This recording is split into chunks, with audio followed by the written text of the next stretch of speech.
We're now going to move on to another formula that's very powerful, which is simply the sum formula. So let's imagine that I want to know the annual expenditure. I'm going to create a new entry here, annual expenditure. You can automatically fit the size of the columns by double clicking, and the same goes for the rows as well. But just beware that obviously resizes the entire column. So it may not always work for exactly what you want. But yes, now in the cell B2, I want to have, if you like, a running total as I go through this year of how much I've actually spent. And that's very, very simple.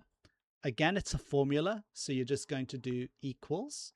And then what you're going to type in is the word sum. In other words, I want you to sum together certain values. Now, as soon as you open the brackets, it's going to tell you the kind of syntax it's expecting. The number 1, the number 2. So now you can simply have that, and then close the brackets. And that's how the formula works. Now you're summing 1 plus 1, which equals 2. But that's very rarely how you'll actually want to use this formula. So often you'll want to do, that, and then you want to add that to that, and you'll want to add that to that, and so on and so forth. However, doing it this way, whilst it may work, I mean, you can do it, and it'll take a bit of time, though, to go all the way through each cell. But you can do it, and you end up with your sum total, which is 533. A quick way to test this is also to highlight the range and look at the bottom right, and there it does the sum for you. So it's actually already doing this when you select the range. If I select less than the full range, it'll only sum whatever I have selected in that range. So I can see that it's working, but look, that's quite a long formula and it doesn't look very nice. So a much simpler way to do it is to simply sum whatever is in the range, and you can sum it all the way to the bottom like that.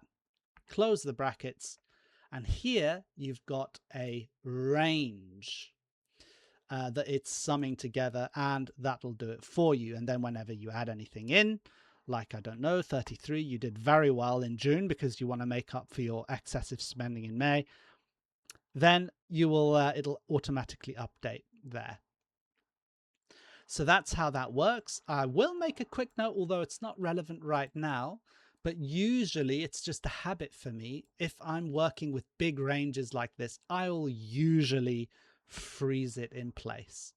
Simply because, well, it just means that then, say if I copy that there, I can paste it here.